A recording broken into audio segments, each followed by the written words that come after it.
चलिए आज हम करने वाले हैं प्रीवियस ईयर क्वेश्चन, जो कि बहुत ही महत्वपूर्ण होता है। किसी भी एग्ज़ाम में उसका 40 से 50% क्वेश्चन प्रीवियस ईयर से रहता है।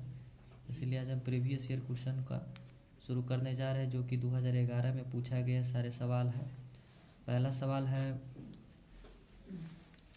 निम्न में से कौन परिमेय संख्या है? तो परिमेय संख्या हमने बताया है जिसे P/Q के रूप में दर्शाया जा सके या जिसे बटे के रूप में दर्शाया जा सके, वो परिमेय संख्या कहलाता है। और जिसका पूरा वर्गमूल निकल जाए वो परिमेय संख्या कहलाता है। और अपरिमेय संख्या जिसे P/Q के रूप में नहीं दर्शाया जा सके तो उसे अपरिमेय संख्या कहते हैं। और जिसका पूरा वर्गमूल ना निकले वो अपरिमेय संख्या होता है। तो यहाँ पर हमें क्या खोजना है? परिमेय संख्या। तो परिमेय संख्या √3, इसका वर्गमूल नहीं निकलेगा, इसलिए ये कौन सी संख्या हुआ? अपरिमेय। तो ये हमारा आंसर नहीं होगा, ये गलत है। ऑप्शन नंबर ए गलत, रॉन्ग है। और ये है √2 से 2 कट जाएगा, 2 इकाई 2, तो ये हो जाएगा 2/1। तो ये बटा के रूप में आ रहा है, कुछ नहीं है तो मतलब इसका मतलब है कि एक छुपा हुआ है। तो ये बटे के रूप में हुआ, जब बटे के रूप में हुआ तो ये परिमेय संख्या हो जाएगी। क्या हो जाएगी? तो ये परिमेय संख्या हो जाएगी। तो ये हमारा आंसर, करेक्ट आंसर हो जाएगा बी नंबर। दूसरा सवाल है, किसी धनात्मक पूर्णांक a तथा b के लिए a b का मश इंटू ए बी का लश निम्न में से किसके बराबर है? तो इसका एक फार्मूला होता है। इसका फार्मूला होता है, क्या होता है? लसा गुने मौसा बराबर संख्याओं का गुणनफल। लसा गुने मौसा बराबर संख्याओं का गुणनफल। तो यहाँ पर हो जाएगा, यहाँ पर दिया हुआ है कि ए बी का मौसा इंटू ए बी का लसा, यानी कि मौसा इंटू लसा का मान दिया हुआ है, तो लसा पूछ दिया है। तो लसा निम्न में से किसके बराबर होगा? तो ये हो जाएगा a गुने b के बराबर हो जाएगा, क्योंकि किसी धनात्मक पूर्णांक a तथा b के लिए a b का मौसा इंटू ए बी का लसा निम्न में से किसके बराबर है? किसके बराबर है? तो लसा गुने मौसा बराबर संख्याओं का गुणनफल होता है। तो संख्याओं का गुणनफल किस ऑप्शन में है? तो ऑप्शन नंबर सी में है। संख्याओं का गुणनफल किस ऑप्शन में है?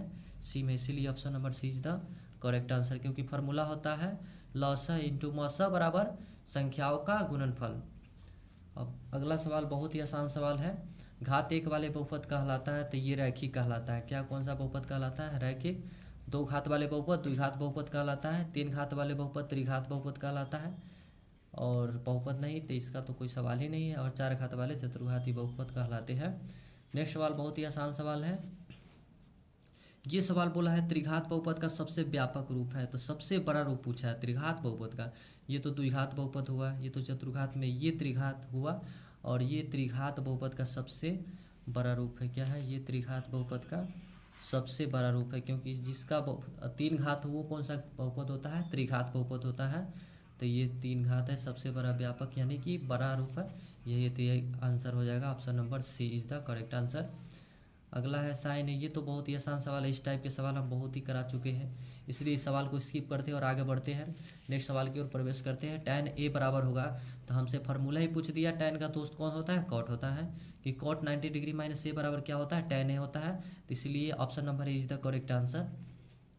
नेक्स्ट सवाल की ओर प्रवेश करते हैं। किसी बिंदु की x अक्ष से दूरी उस बिंदु का कहलाती है, तो कोटि कहलाती है। क्या कहलाती है?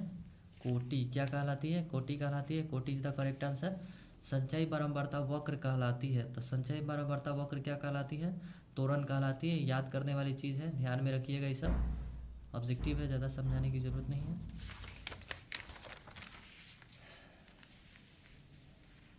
9th नंबर सवाल है, यूक्लिड विभाजन एल्गोरिदम 2 धनात्मक पूर्णांकों के निम्न में से किसे परिकलित करने का तकनीक है? तो ये मौसा बनाने का तकनीक है, ध्यान रखिएगा। यूक्लिड विभाजन एल्गोरिदम 2 धनात्मक पूर्णांकों के निम्न में से किसे परिकलित करने का तकनीक है? तो मौसा है। 10वां नंबर सवाल कह रहा, अभाज्य गुणनखंड विधि द्वारा 96 तथा 404 का मौसा ज्ञात करें एवं उससे उनका लौसा भी ज्ञात करें। तो 96 का अभाज्य गुणनखंड कहने का मतलब है एलसीएम तोड़ेंगे। तो 96 का हम एलसीएम तोड़े तो 2 का पावर 5 इंटू 3 आया। कैसे? हम साइड में बगल में एलसीएम करके बता देते हैं। यहाँ पर 96 हुआ, जैसे ऐसे तोड़ेंगे 48, 2 से 24, 2 से 12, 2 से 12, 2 से 6, 2 से 3। तो यहाँ पे 2 कितना है, 1 2 3 4 5, तो 2 का पावर 5। यहाँ पे हम कहाँ लिख दिए, यहाँ पे 2 के पावर 5 लिख दिए, और 3 अकेला था तो 3 लिख दिए। 2 का पावर 5 और 3 अकेला था तो 3 लिखे। ठीक है, तो यहाँ पे हो जाएगा। ऐसा ही हम अभाज्य गुणनखंड निकालते हैं। और 404 का अभाज्य गुणनखंड कितना हो जाएगा, 2 का पावर 2 गुने 101। हम समझा चुके अभाज्य गुणनखंड क्या होता है, मतलब एलसीएम होता है। अभाज्य गुणनखंड का मतलब क्या होता है, एलसीएम। तो यहाँ 404 का अभाज्य गुणनखंड किए तो 2 का पावर 2 इंटू 101 हुआ। और मासक कैसे निकलता है, दोनों में कॉमन होना चाहिए, दोनों संख्या में। यहाँ पे 2 एक मैच किया, एक जोड़ा, फिर 2 2 जोड़ा, तो 2 गुने 2 बराबर 4, ये HCF हो गया। एलसीएम बराबर फार्मूला होता है। यदि फार्मूला पर नहीं बनेगा तो एक और बनाने का तरीका होता है, सेकेंड मेथड है, जो कि हम बाद में समझेंगे। पहले ये फार्मूला समझ लेते हैं। इसमें एलसीएम बराबर होता है पहली संख्या इंटू दूसरी संख्या बटे मौसा होता है। तो पहली संख्या क्या था, 96 था, दूसरी संख्या 404 था, मौसा क्या था 4, 4 से काट दिए 24, 24 में 404 से गुना हुआ 96, डबल 96, 9696, इसका आंसर करेक्ट हो जाएगा। सेकेंड मेथड है, वैसे ही सबसे पहले मौसा निकालेंगे। और मौसा कैसे निकाला जाता है, दोनों में कॉमन होना चाहिए। 101 अकेला है, ये तो कॉमन है नहीं, लेकिन 2 कॉमन है, तो 2 2 कॉमन हो गया, तो 1 2 ये इस पेयर हुआ, इस जोड़ा से हुआ, 1 2 आया, और एक जोड़ा इस जोड़ा से आए, तो 2 दूना 4 हुआ। तो लसा बराबर क्या हो जाएगा, एक तो मौसा को भी लेना है, एक क्या लेना है, मौसा को भी लेना है। तो मौसा को ले लिए हम, यहाँ पे मौसा कितना हो गया 4। और बाकी बात मौसा के अलावा दूसरा सारे संख्या को गुना कर देना, जैसे कि 2 गुने 2 गुने 2 गुने 3 गुने 101। अब सारे को गुना किए, यानी मौसा को केवल गुना करके, बाकी बात जितना ही घेरावा है, जोड़ा पेयर है, इसको छोड़ करके सारे को गुना कर देंगे। उसके बाद सारे को गुना कर, जैसे 2 गुने 2 गुने 2 गुने 3 गुने 101, तो 2 गुने 2 गुने 2 गुने 3 गुने 101, और सारे को गुना किए तो 9696 इसका आंसर आ गया। नेक्स्ट सवाल की ओर प्रवेश करते हैं। यदि सवाल समझ में नहीं आएगा तो कमेंट बॉक्स में कमेंट जरूर कीजिएगा, कमेंट में पूछिएगा। और सारे विद्यार्थी से रिक्वेस्ट है, अनुरोध है कि वे कमेंट में कुछ ना कुछ लिख करके भेजें, इससे हमें पता चले कि आप लोग वीडियो देखते हैं और बनाते और समझते और पढ़ते हैं। अगर आप लोग नहीं लिखते तो इसका मतलब है आप लोग ऐसे ही वीडियो देखते हैं, लेकिन उसे फॉलो नहीं करते, उसे बनाते नहीं, उसे सॉल्व नहीं करते हैं। इसीलिए कमेंट ज़रूर कीजिए आप लोग। आप लोगों से रिक्वेस्ट है कि कमेंट कुछ ना कुछ, यदि आपको समझ में आवे फिर भी कमेंट करना है, नहीं समझ में आवे फिर भी कमेंट करने का मतलब होता है कुछ लिखना। कमेंट बॉक्स नीचे होता है, यूट्यूब के नीचे बॉक्स में होता है, वहाँ पे लिखना है। नहीं तो व्हाट्सएप पर आकर के कुछ पूछना है प्रॉब्लम। अगर ठीक है, अगर समझ में आ रहा है तो ओके लिख करके व्हाट्सएप कर देना है। या जिसे अगर यूट्यूब का आइडिया नहीं है, और जिसे यूट्यूब का आइडिया है, चलाने आता है, कमेंट बॉक्स पता है, तो वो कमेंट बॉक्स में भी ओके लिखेंगे या यस लिखेंगे। ओके या यस जब लिखेंगे तो हम समझ जाएंगे कि मैं जो पढ़ा रहा हूँ वो आपको समझ में आ रहा है। इसलिए आप ओके या यस ज़रूर कमेंट में लिखें। यदि नहीं समझ में आता है तो नो लिखना है। नेक्स्ट सवाल है, चलिए नेक्स्ट सवाल की ओर बढ़ते हैं। बिना लंबी विभाजन प्रक्रिया किए बताइए कि 7/80 परिमेय संख्या के दशमलव प्रशांत शांत है या शांत आवर्ती। देखिए इसका एक सिंपल से फंडा होता है कि इसका हर में 2 और 5 आना चाहिए। अगर हर में 2 और 5 आ गया तो वो शांत होगा, अगर हर में 2 और 5 नहीं आया तो अशांत होगा।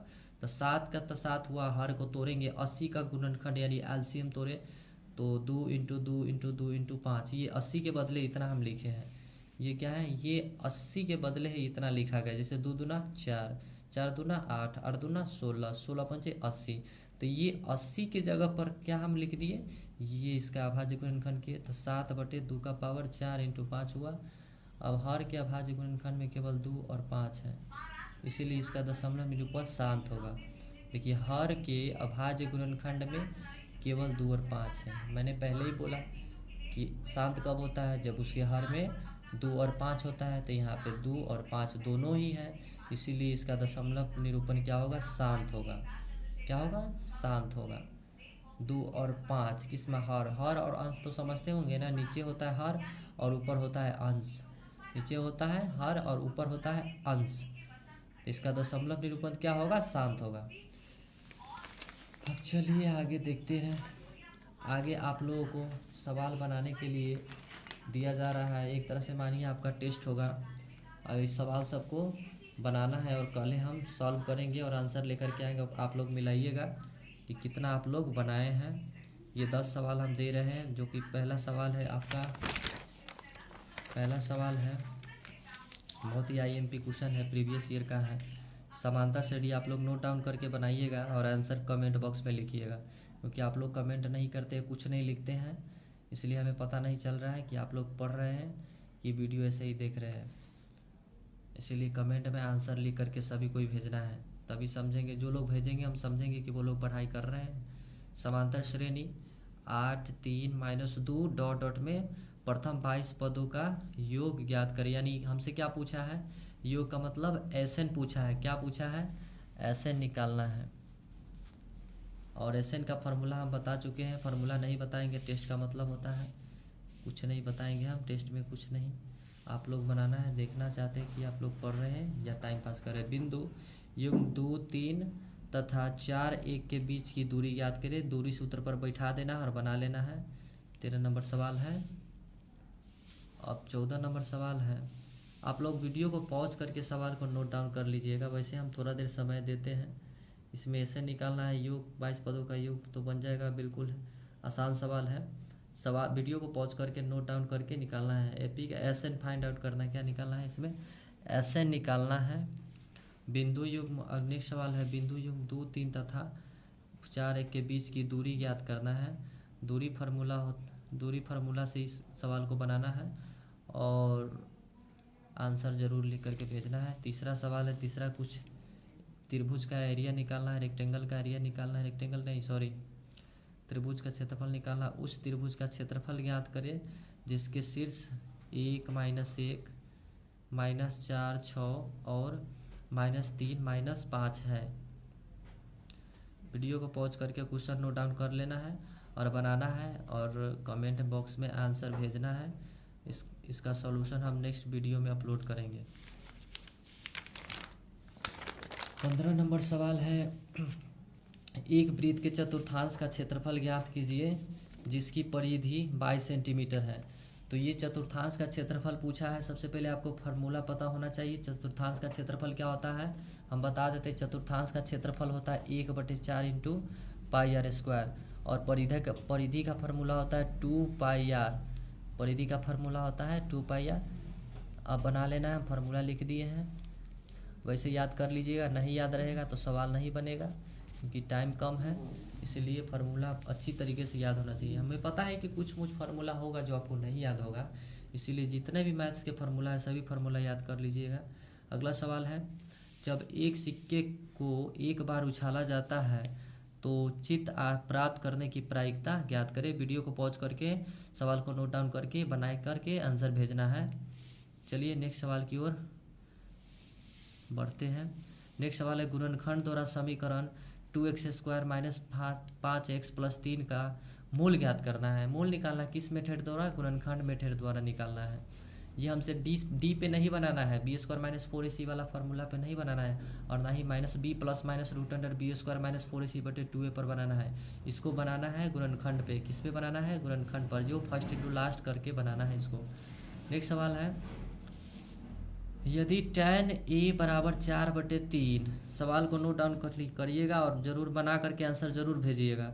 यदि tan a = 4/3 तो कोण a के अन्य त्रिकोणमितीय अनुपात ज्ञात करें। हाँ, जो विद्यार्थी हमसे व्हाट्सएप से जुड़े हैं वो पूरे सॉल्यूशन को बना करके व्हाट्सएप करेंगे, और जो लोग हमसे व्हाट्सएप से नहीं जुड़े हैं वो केवल आंसर भेजेंगे कमेंट बॉक्स में, यूट्यूब पे कमेंट बॉक्स में लिख करके, और जो व्हाट्सएप पे जुड़े हैं पूरा सॉल्यूशन को भेजेंगे बना करके।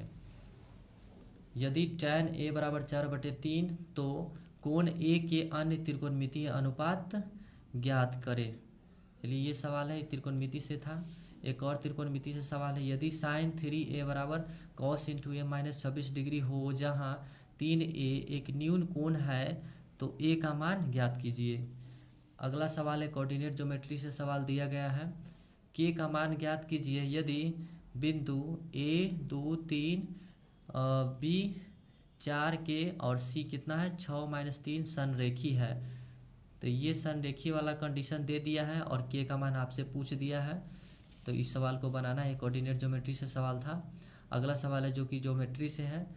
ए बी सी एक समद्विबाहु समकोण त्रिभुज है जिसका कोण सी समकोण है। सिद्ध कीजिए कि ए बी स्क्वायर बराबर 2ac स्क्वायर। इसको सिद्ध करना है। समद्विबाहु समकोण त्रिभुज क्या होता है? जिसके क्या हो, दो भुजाएं, समद्विबाहु समकोण त्रिभुज यानी समद्विबाहु त्रिभुज क्या होता है? जिसके दो भुजाएं बराबर हो, वो कौन सा त्रिभुज होता है? समद्विबाहु त्रिभुज होता है। इसमें समकोण भी डाल दिया तो ये और भी आसान कर दिया है। अब इस सवाल को बनाना है। ये 10 सवाल है और एक सवाल के लिए 5 नंबर है, यानी 50 नंबर का टेस्ट है। आप लोग से देखना चाहते हैं आप लोग कितना नंबर ला रहे हैं। बना करके कर ले, कमेंट बॉक्स में लाना है। नेक्स्ट इसी वीडियो में रिप्लाई इसी वीडियो में देना है। नेक्स्ट वीडियो में इसका सॉल्यूशन अपलोड होगा। इसी वीडियो में आंसर सभी को बना करके सभी लोग भेजिएगा। चलिए यहीं पर वीडियो को पॉज करते हैं, वीडियो काफ़ी लंबा हो जाता है, इसलिए यहीं पर रहने देते हैं। अगला वीडियो नेक्स्ट पार्ट में आएगा।